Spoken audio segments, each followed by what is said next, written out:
Рай көлі атауымен атап кеткен Ыстықкөл Ақсу ауданы Матай ауылы аумағында орналасқан. Қасиетті нысан көркемдігі мен табиғи емдік қасиетімен танымал. Көлдің суы мен тұнбасы денсаулыққа пайдалы екендігін біліп алған жұрт жыл сайын анда-санда келіп тұруды әдетке айналдырған. Дегенмен бұл көл жайлы білмейтіндер де бар. Рай көлі атауы қайдан шыққан? Ел аузындағы аңыз әңгімелерде осы өңірде Рай есімді әйел адам тұрған деседі. Үстіне шыққан жарадан ауыл адамдары шошынып, оны елсіз жерге апарып тастайды. Ол жабан далада күнелді, тұзды көлде шомылып жүріп жарадан арылады. Мұны көрген ауыл тұрғындары оны еліне қайтуға үгіттегенмен көл басында өмір сүре береді. Қартайған шағында қайтыс болады. Басына тобылғы зират тұрғызады.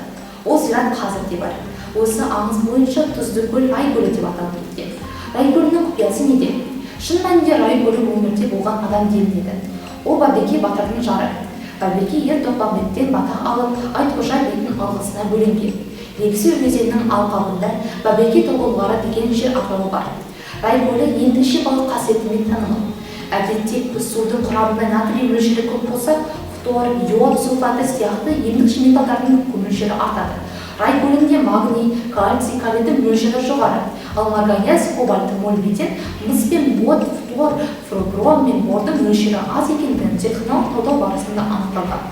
Сондай-ақ көлдің табанында шөккен тұнбаның физикалық химиялық қасиеттеріне, шипажай мен кизо емдеуге қолданылатын емдік балшықтың көрсеткішіне сәйкес келеді.